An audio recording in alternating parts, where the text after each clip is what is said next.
am excited to introduce our panelists. So first off, we have Cesar Herrera. He's the CEO and co-founder of Yuvo Health. And then we also have Olivier Rabenschlag. He is the founding partner of Chapter 3 Captial. So I would like to start off, could you both, starting with Olivier, could you give an introduction and background on yourself, and then we'll switch. Yeah, sure. Hi, Ansley. Hi, everyone. So yeah, my name is Olivier. I'm the founding partner of a VC firm called Chapter 3 Captial. Healthcare is a big focus area of mine. When it comes to my background, the first chapter of my career I've spent in advertising, building brands from the ground up from a marketing perspective. So I did that for 14 years, followed by 11 years at Google, where I ran my own incubator, working with engineers on emerging new tech and finding market fit and productizing those over time. And then, as you can tell, Chapter 3 is my hopefully final chapter in my career, which is my own VC firm, where I roll up my sleeves and also take on more active roles in the companies that I support and partner with. And then how about you, Cesar? It's a pleasure. Pleasure to speak with everyone today. My name is Cesar Herrera, co-founder, CEO of Yuvo. What Yuvo is in a nutshell is we act as a risk-bearing entity for federally qualified health centers, community health centers across the U.S. Prior to that, and what led me to do this is I have 20 years of experience, all in healthcare, all in value-based care, actually, working, doing policy work for CMS, and then going into private sector, both on health plans and health systems. We're really helping to design integrated care delivery models, value-based care strategies to enable providers to essentially reap the value that they're creating in the system and to align incentives appropriately. But really saw a need specifically for FQHCs to be able to participate meaningfully in that system. I myself was an FQHC patient, so know firsthand the values associated with having access to primary care, which quite honestly, every American, every human really deserves to have that access. So that's really what's driven us to do that work, and I'm really excited to speak about it. Yeah, and to kind of go off of that, so why is it so important to focus on health equity? And was that heavily in consideration when you started Yuvo Health? Yeah, it's everything. So I am a strong believer that healthcare access, healthcare is an inalienable human right. It's not only the right thing to do for humanity, it's also the right thing to do from a productivity standpoint, from an economic standpoint, from a financial standpoint. It's one of the lack of access to care in the United States is one of the key drivers for the high cost of care in the United States. Mainly because people should not be using the ER for primary care. And unfortunately, if there is a lack of access to primary care, then individuals have no choice but to either delay care or go to the ER, which is not the best care setting for primary care. So that's really what drove a lot of the work, which was informed by many of our lived experiences on the founding team, including my own.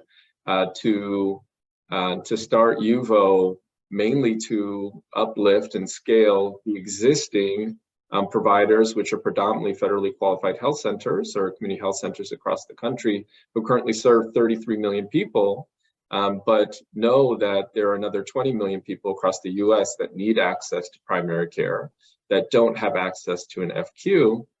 And if you were to ask any federally qualified health center why that is, it's not because they don't want to serve more people. It's because they don't have enough capacity to do so. And that's because they don't have the access to the resources and the other revenue streams that private practice physicians, health systems have access to. That's not equitable. So our platform was built so that we give FQs that equal access to that additional revenue that every other provider has access to, so that they can scale their services to close that gap. Yeah, absolutely. No, that's definitely can see where Yuvo Health is literally rooted in health equity there. And then in terms of real world experiences and with health equity, Olivier, could you have any real world experiences that you could talk about within your career that is kind of directly related to health equity? Yeah, sure. So I think my first exposure to health equity was about probably 8 years ago, when I was at Google, and it was actually a partnership project with the International Rescue Committee, specifically centered around Somalia and the lack of access that the population in Somalia has to very general, medical and healthcare services, including access to the flu shot. As it turns out, back then, 1 out of 5 children under the age of 3 was dying because of a vaccine preventative disease, and in this case, the flu shot. They just can't get the flu shot. And it turns out one of the major reasons beyond the lack of the internet and civil war was that people in Somalia, or the majority of people, don't have a physical mailing address. And if you don't have a physical mailing address, how is the IRC supposed to track who has gotten the vaccine, who doesn't? Their migration pattern is very complicated. So with Google technology that eventually we ended up productizing, called plus codes, we found a way to basically turn latitude, longitude coordinates into 6-digit zip codes. And we were managing to port those zip codes into the digital medical health records of the majority of the population in Somalia. And as it turns out, within a 6-week period, we gave about 10,000 kids a vaccine because of a piece of technology. So that's the first time I realized like the importance of equity in the healthcare space. And that changed, to be honest, the perception of, the rest of my career, to be honest. So yeah, that was the first time I had exposure to that. And so taking, your perspective on health equity in regards to hiring and managing teams, how do you make sure that you keep that balance and focus on being equitable, when building teams?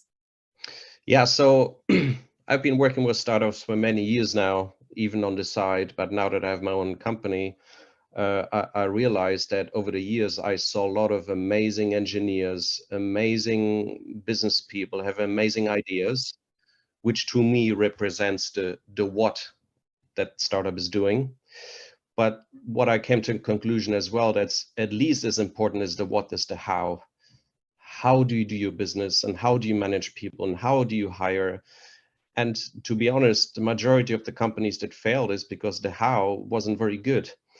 I'm a strong believer of building bridges between people, between departments, removing operational silos, feeling, being vulnerable if you don't know the answer to a problem, just being honest about it, modeling humility between people and with clients.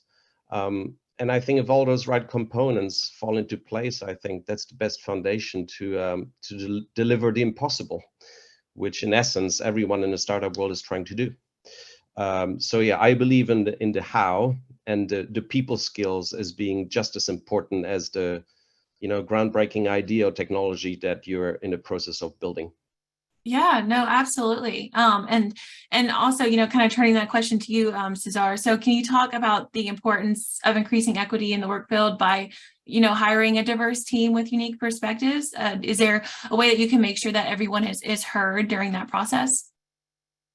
Sure. I think there's a couple of things there. First, it is baked into our ethos, right? Where representation matters, our lived experience matters.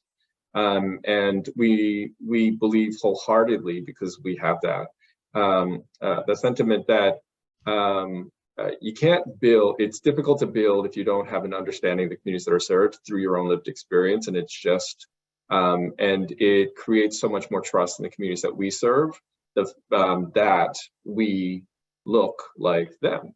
85% of our team is BIPOC and women. 80% of our leadership team is BIPOC and women. Our entire founding team is BIPOC and women. It was baked into our ethos because, and quite frankly, it's also, that's the reason why we built what we built, because we recognize that so few people were actually wanting to serve these communities because they had all these incorrect preconceived notions of what it meant to serve low-income individuals and communities.